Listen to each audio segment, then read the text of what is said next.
In our everyday language, we say things like we are in the same boat. Okay? You know what that expression means? It means we are in the same situation. We are in the same predicament. We are dealing with similar circumstances. We are dealing with the same situation. So a boat is a metaphor for what you're dealing with, your situation, your circumstance, okay? Having said that, we know that a boat is kind of like a small ship, correct? Okay. So indulge me when I share the fact that there are different kinds of ships.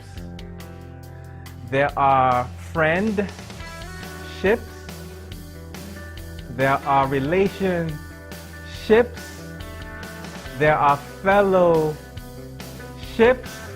But the most important ship of all time, now and forevermore, is the Lordship of Jesus Christ. Okay? So when God tells us to do something and we don't do what he tells us to do, basically we are jumping ship.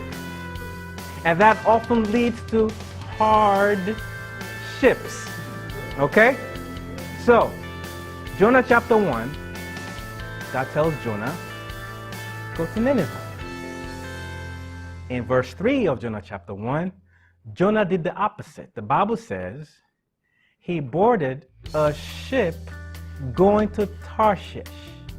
Now, some of you are familiar with the story. After Jonah messed up and he repented and got back on track, in Jonah chapter 4, I believe, when God told him a second time to go to Nineveh, the Bible says he just went, basically. It doesn't say anything about him paying for anything.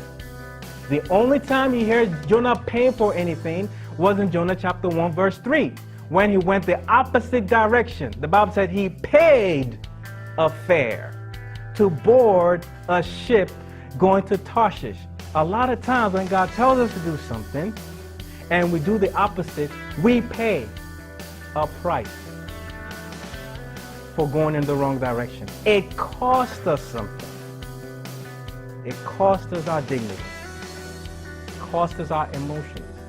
Sometimes it costs us our resources, our finances. Sometimes it costs us our sanity. He paid to get in the ship.